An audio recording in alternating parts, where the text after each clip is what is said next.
Good morning. My name is Lana, and today I'll be presenting my work on navigating traumatic stress reactions during computer security interventions. Over the past decade or so, we've witnessed an increasing need for privacy and security experts to work directly with certain populations to offer direct support or interventions. Some examples of situations where this kind of support is especially helpful include refugees, political activists, journalists, the queer community, and survivors of intimate partner violence. And while I think that the takeaways of this work are applicable to all of those populations, for this talk I'm going to be focusing on the latter population, which is IPV survivors. And just let's take a closer look at why IPV survivors benefit from direct support. So with technology being embedded in our everyday life, it's not super surprising to find out that a study by the Journal of Family Violence reports that 60 to 63% of survivors of IPV report experiencing technology-facilitated abuse. And so abusers use technology for purposes such as harassing survivors, cyber stalking, to engage in financial harm, and for cyber surveillance, among a lot of other uses of technology. And because of the risks that IPV survivors are facing from technology abuse, about 5 or 6 years ago, computer security clinics emerged as a way for privacy and security experts to deliver interventions directly to survivors. So in these clinics, privacy and security specialists who have received training on abuse dynamics will work directly with survivors to help them uncover and mitigate those abuses. So in order to make sure that they were doing this safely and that they were offering these security interventions in a way that wouldn't further endanger survivors and in a way that was empowering and dignity preserving, Havron and Fried developed this clinical security protocol called Understand, Investigate, and Advise. So this protocol was developed in conjunction with professional support workers and with the input of survivors, and it was designed to be trauma-informed. Throughout all 3 steps of the protocol, the technologists are encouraged to practice active listening and validation, to ask the survivors questions about their situation, to offer verbal affirmations, recognizing the survivors' emotions and experiences, and affirming them as rational. And this is especially important for technology abuse because we know that survivors often have their technology concerns dismissed even when they're real. Throughout this protocol, the technologist works with the survivors to look at security settings and examine their devices in an investigation process, and finally offer advice on possible mitigations based on what they've uncovered. And it's called advise because there's a principle of being survivor-centered. We like to recognize that survivors are experts in their own experience. No one knows their experience or their abuse or their abuser better than the survivor, and so we want to incorporate that experience because the way that we might secure a device might not be what's the most secure thing for that survivor to do based on their situation. So for example, if a survivor sees that an abuser is monitoring their phone, they might want to leave that monitoring on the device and change the way that they use the phone rather than removing the monitoring itself.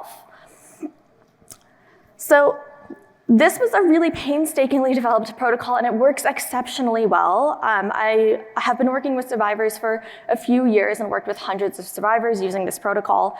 And for the most part, this is a really well-developed protocol. It does work really well, except for when it doesn't. And in the cases where it doesn't, this is what it tends to look like. So in this situation, our well-trained consultant has gone in, like bright-eyed, bushy-tailed.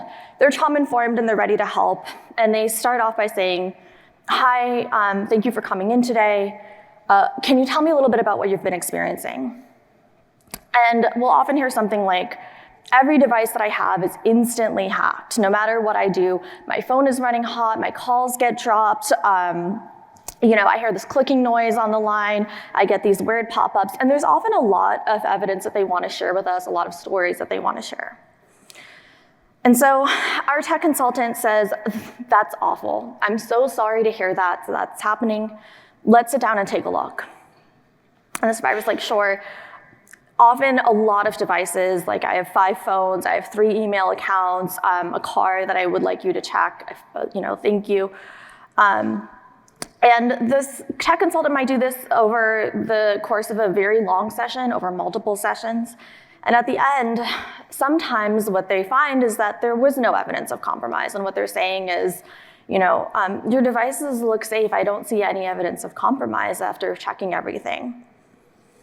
And that makes it really heartbreaking after all of the time that the consultant has spent when the survivor's response is not always, but sometimes, "Are you sure? I think there has to be something. Can you check my Wi-Fi router? Do you know if there's any way that this could be happening through Bluetooth?" So as I mentioned, I run a tech abuse clinic, which is the clinic to end tech abuse at Cornell. And it's one of the busiest clinics. It has dozens of volunteers, and it sees hundreds of survivors a year. And as a supervisor, this is really difficult for the technology consultants who wanted to help. In fact, I think it's the #1 thing that the consultants are, when they're reaching out to me. Actually, I think the #1 thing that they reach out to me about is that they locked themselves out of our shared Zoom account. But this is a close second. And it is very, it's very difficult for them because they came in and they're passionate about their work, they really want to help, and they always say that they wanted survivors to feel safe. They wanted them to feel safe using technology, and they felt like they failed. And if it's difficult for technology consultants, we know it's even more difficult for the survivor because we can see the fear and the distress that they're experiencing, and we don't know how to help. What they're reacting to isn't necessarily the technologist, the session, the technology itself, it's trauma. And our view of trauma in the media is really colored by like PTSD flashbacks of war veterans, but traumatic stress reactions span a really wide range. And we're not interested in diagnosing anyone with anything. We just want to know how trauma affects the way survivors of tech abuse interact with technology, and therefore how they're interacting with us in technology support services. And so these are some examples of what traumatic stress reactions can look like. And I'm not going to go through all of them. I just want people to realize how broad and how diverse these reactions can be. It can be very heightened, it can be panic, it can be anxiety, but it can also be very subdued. It can be being numb and being withdrawn as well. And regardless of how it's manifesting for a survivor, we want to make sure that the interventions that we're delivering are healthy for the survivor, and also that we're talking to them and working with them in a way where they're telling us about what's going on, in a way where we have all the information we need to deliver an accurate security intervention. So how do digital privacy and security experts effectively deliver security interventions to people who have experienced severe technology-related trauma? That was the question that we wanted to answer, and to do this, we turned to the experts. We turned to the technology consultants who have had a lot of experience delivering security interventions to survivors of trauma and survivors of intimate partner violence, and also subject matter experts in mental health. So our subject matter experts in mental health were all social workers who had master's levels degree, and they are all licensed clinical social workers, meaning that they can diagnose people in their direct interactions with survivors. And we wanted to incorporate both of these perspectives because we wanted it to reflect what technology consultants were seeing and how they actually interact with survivors.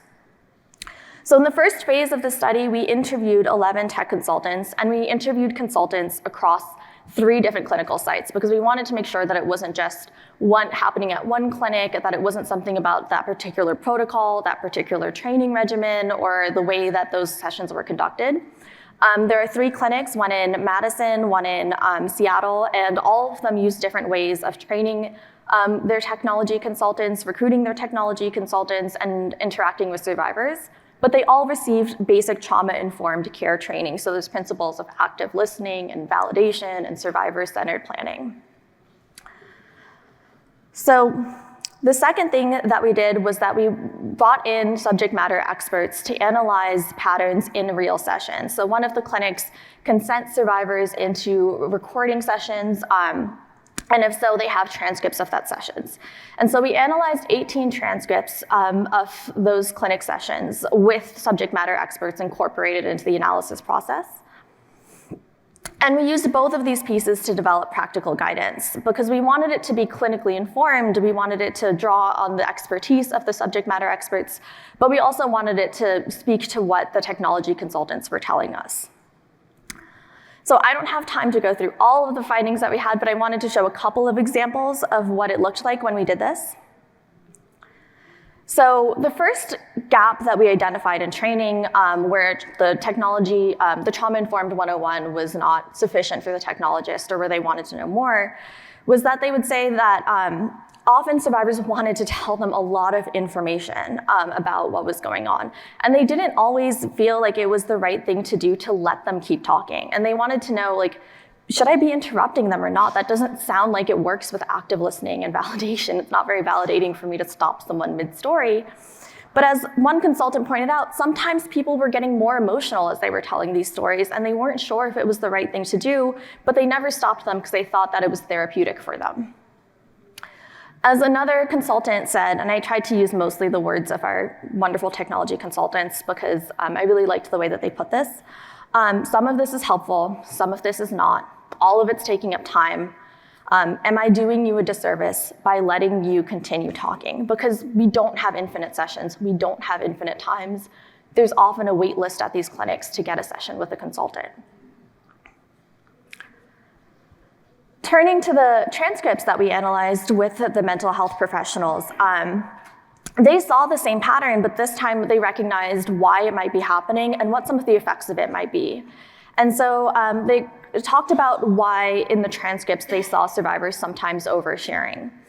And they pointed out that sometimes they were doing it because they think that they had to convey the complexity of the tech abuse. They thought it was necessary. They're there because they don't understand what's happening, so they don't know which information is important and relevant, and sometimes they think that all of it is something that we need to know in order to deliver the security intervention. So if we know that we've had enough information, then maybe we can say, that's okay, you don't need to tell me all of this. Sometimes they're trying to convince the technologist that the tech abuse is real because they've been disbelieved so many times. And sometimes they might just be re-traumatizing themselves by reliving these events, and they would benefit from some grounding, like they don't realize that they're continuing to talk or oversharing. So we can put these two observations together, the question that the consultants are asking and the advice from the mental health professionals, and we put it together for practical guidance, including one of my favorite phrases, which is the compassionate interruption, strategies for gently refocusing clients, grounding techniques, and languages to help survivors share their narratives with intentionality.